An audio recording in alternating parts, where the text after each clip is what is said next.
Que la grâce de Jésus notre Seigneur, l'amour de Dieu le Père et la communion de l'Esprit Saint soient toujours avec vous. Bien-aimés dans le Christ, en ce quatrième dimanche de Carême de l'année A, dans la première lecture de ce dimanche, Samuel se voit corrigé par Dieu, alors qu'il pense avoir trouvé le candidat idéal pour succéder au roi Saül. Parce que quand Samuel arrive dans la famille de Jessé, il commence à tout de suite penser que c'est le plus âgé, c'est le plus grand, c'est le plus ceci qui va être choisi comme roi. Dieu regarde le cœur.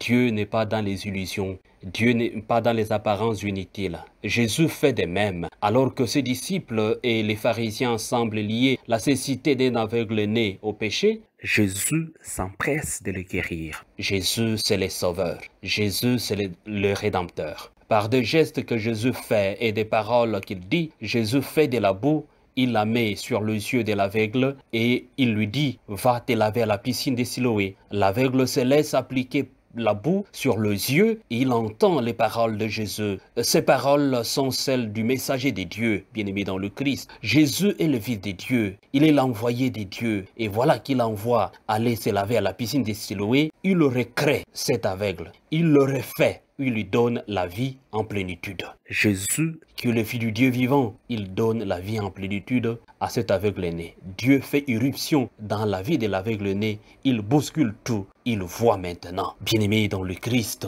nous pouvons bien nous rendre compte comment Dieu agit en nous d'une façon spéciale. Mais souvent, nous sommes dans des confusions. Notre vie est souvent une confusion, comme quelqu'un qui regarde le miroir. Si nous voulons voir de nous-mêmes, c'est vraiment une tâche ardue. C'est vraiment ardu et que nos propres efforts ne peuvent rien. Ça sera une tâche vouée à l'échec, puisque cet effort, pour y voir clair, ne peut pas nous faire sortir de notre isolement, de notre angoisse, de notre peur, surtout en ces moments de confinement, de souffrance, de la peur, du coronavirus partout à travers le monde. Tout le monde est dans la peur, tout le monde est dans les qui-vive.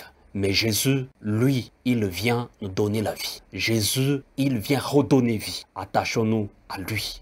Bien-aimés dans le Christ, soyons capables de reconnaître nos aveuglements afin que Jésus puisse nous guérir. L'aveugle guéri voit clair maintenant. Le pharisien croit voir et comprendre. Ils prennent leur cécité pour de la lumière. Vous voyez, c'est la confusion. Ceux qui mettent leur foi dans le Christ seront d'abord soupçonnés puis rejetés. Vous voyez, à la limite persécutés. Les pharisiens sont aveugles parce qu'ils refusent de voir Jésus. Ils refusent de reconnaître Jésus, qu'il est lumière née de la lumière. Comme nous dit le prologue de Saint Jean, en lui était la vie. Et la vie était la lumière des hommes. Et la lumière, lui, dans les ténèbres, et les ténèbres ne l'ont point reçu. Il vint chez lui, et les siens ne l'ont pas reçu. Mais quand tous ceux qui l'ont reçu, il leur a donné le pouvoir de devenir enfants de Dieu, à ceux qui croient en son nom. À ceux qui croient en son nom, ils ont reçu grâce sur grâce. Bien-aimés dans le Christ, la présence de Jésus au milieu des pharisiens, en posant ce grand geste de donner la vue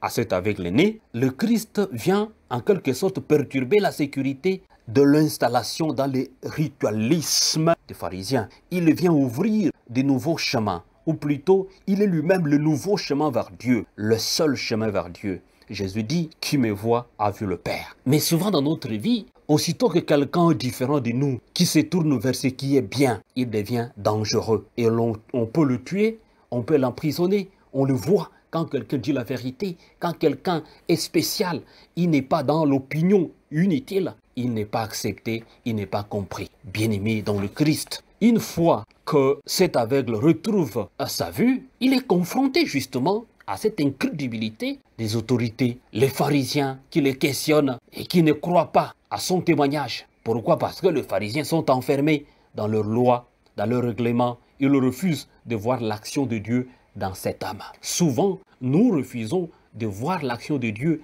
dans l'existence des uns des autres. La lumière doit être lue et vue dans l'autre. Mais souvent, nous sommes comme des prisonniers dans la caverne, dans la caverne de Platon, comme dit Platon, l'allégorie de la caverne de Platon. Je le cite, la caverne désigne le monde de l'opinion, alors que l'extérieur désigne le monde de la connaissance. Platon affirme que le lieu naturel des hommes est l'ignorance, bercé par les sens et les préjugés. La plupart des hommes vivent sous les jougs de la doxa, qui veut dire l'opinion. Il faut donc faire un travail sur soi, voilà. Opérer une révolution dans la manière de voir le monde, convertir notre regard pour que nous puissions nous libérer de la doxa, pour que nous puissions nous libérer des opinions inutiles. Généralement, nous vivons par rapport à ces opinions. Jésus voudrait que nous puissions sortir de cette caverne des opinions inutiles de ce monde. Jésus voudrait que nous puissions réellement nous convertir, l'embrasser, l'accepter, afin que nous puissions voir. Le voir parce que c'est lui la lumière née de la lumière. Jésus le Christ, guide-nous, accompagne-nous, afin que nous puissions réellement voir. Voir ce que nous devrions être, les images de Dieu, des personnes créées à l'image de Dieu. Donne-nous la grâce de t'accepter, toi le Christ, notre Sauveur et notre Libérateur, afin que la lumière jaillisse au-dedans de lui-même, afin que la lumière agisse et réagisse au-dedans de nous-mêmes. Aide-nous, Seigneur Jésus le Christ, afin que nous puissions toujours être attachés à toi et que nous puissions réellement devenir la lumière du monde. Nous puissions voir le bien dans l'autre, voir la joie de vivre dans l'autre. En ce moment où la peur se vit partout, donne-nous le courage. Nous prions afin que ces grands virus à travers le monde puissent disparaître et que ta joie, que ta beauté, ta bonté puissent toujours surgir dans notre existence. Recevez la bénédiction du Seigneur, au nom du Père et du Fils et du Saint-Esprit. Amen.